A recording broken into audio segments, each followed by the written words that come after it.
অন্তর্বর্তীকালীন সরকার যখন জনগণের ভোটাধিকার প্রতিষ্ঠার পথে এগিয়ে যাচ্ছে তখন গভীর ষড়যন্ত্রের বীজ বুনতে শুরু করেছে কুচক্রী মহল নানা অপতথ্য প্রচার করে। ইতিমধ্যে তারা নানা বয়ান তৈরি করে জনমনে বিভ্রান্তি সৃষ্টির জন্য একের পর এক বহুমুখী অশুভ তৎপরতা চালিয়ে যাচ্ছে। যারা মিথ্যাচার করে বিএনপিকে নানা তকমা লাগানোর অপচেষ্টা করছে তারাই কিছু গণমাধ্যমকে ব্যবহার করে বিএনপির নামে অসত্য সংবাদ পরিবেশন করছে বা করানো হচ্ছে। জনগণ অবলোকন করছে যে গণহত্যাকারী নিষিদ্ধ সংগঠন ফ্যাসিস্ট আওয়ামী লীগকে পুনর্বাসন করার গোপন মিশনে নেমেছে একটি চক্র। বিনিময়ে তারা পতিতদের সহযোগিতা নিয়ে রাজনৈতিক উদ্দেশ্য হাসিল করার স্বপ্নে বিভোর। সাংবাদিক বন্ধুগণ, আমরা উদ্বেগের সাথে লক্ষ্য করছি যে সম্প্রতি কিছু পত্রপত্রিকা, গণমাধ্যম এবং সোশ্যাল মিডিয়ায় বিএনপির মনোনয়নের কথিত তালিকা নাম ধাম প্রকাশ করে দলের নেতাকর্মীদের মধ্যে বিভ্রান্তি, অসন্তোষ এবং বিশৃঙ্খলা উস্কে দেওয়ার ষড়যন্ত্র করছে। অনুমিত হচ্ছে বিএনপিতে বিভেদ বিসম্বাদ সৃজনের অশুভ অভিপ্রায় নিয়ে কতিপয় মিডিয়া যথেচ্ছভাবে মিথ্যা অপপ্রচার প্রোপাগান্ডায় লিপ্ত হয়েছে। আমরা স্পষ্ট করে বলতে চাই, বাংলাদেশ জাতীয়তাবাদী দল বিএনপি আসন্ন জাতীয় সংসদ নির্বাচনের জন্য সর্বাত্মক প্রস্তুতি গ্রহণ করেছে। উপযুক্ত সময়েই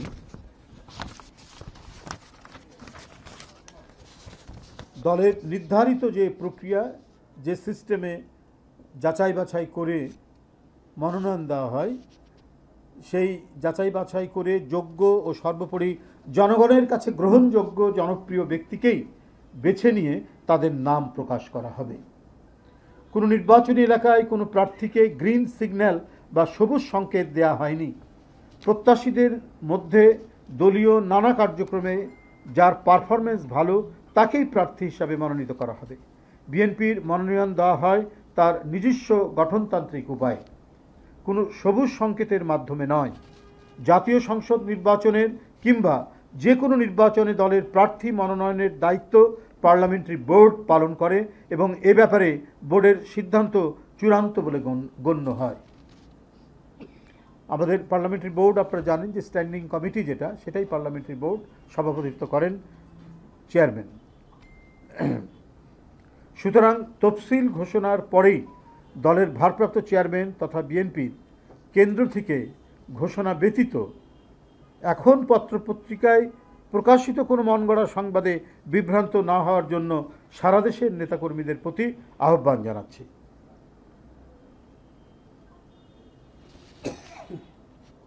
সবুজ সংকেত নয়, দলের ভারপ্রাপ্ত চেয়ারম্যান জনাব তারেক রহমান প্রতিটি এলাকায় ঐক্যবদ্ধভাবে কাজ করার সুনির্দিষ্ট ও যথাযথ নির্দেশনা দিচ্ছেন।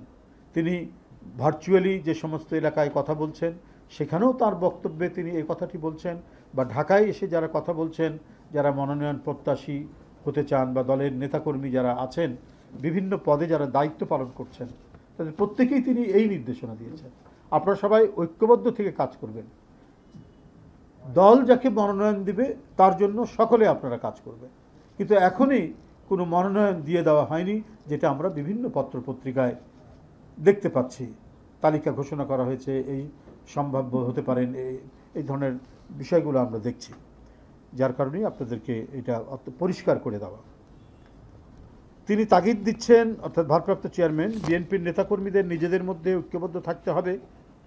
তিনি বলেছেন, আমাদের ইস্পাত কঠিন ঐক্য ধরে রাখতে হবে, আমাদের প্রত্যেককে গণসম্পৃক্ত কাজে সংশ্লিষ্ট থাকতে হবে। জনগণ বিরক্ত হয় এমন কোনো কাজে দলের নেতাকর্মীরা কখনোই লিপ্ত থাকবে না, জড়িত থাকবে না। তাহলে অবশ্যই জনগণের রায় ধানের শীষের পক্ষেই আসবে।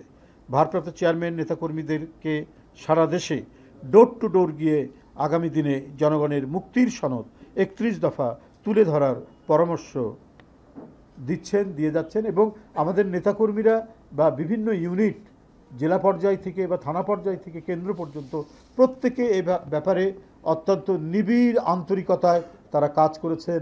অফিস, আদালত, স্কুল, কলেজ, রাস্তাঘাটে মানুষকে 31 দফার লিফলেট বিতরণ করেছেন এবং ব্যক্তিগতভাবে কেউ জানতে চাইলে এর বিভিন্ন দফা সম্পর্কে একেবারে বিস্তারিতভাবে তাদেরকে জানিয়েছেন, বলছেন ব্যাখ্যাসহ।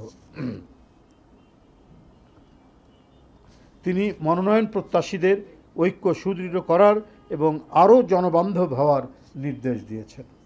বিএনপির ভারপ্রাপ্ত চেয়ারম্যান জনাব তারেক রহমান বারবার একটি কথা বলেন, যা আমরা মনে প্রাণে বিশ্বাস করি, সেটি হলো জনগণই বিএনপির সকল রাজনৈতিক ক্ষমতার উৎস। জনগণ আমাদের সঙ্গে থাকলে কোনো প্রোপাগান্ডায় বিএনপি থেকে জনগণকে বিচ্ছিন্ন করতে পারবে না ইনশাল্লাহ। সারা দেশে বিএনপির সর্বস্তরের নেতাকর্মী, শুভার্থী ও শুভাকাঙ্ক্ষীদের প্রতি জনাব তারেক রহমানের আহ্বান, জনগণের ভালোবাসায় থাকুন, জনগণকে ভালোবাসায় রাখুন।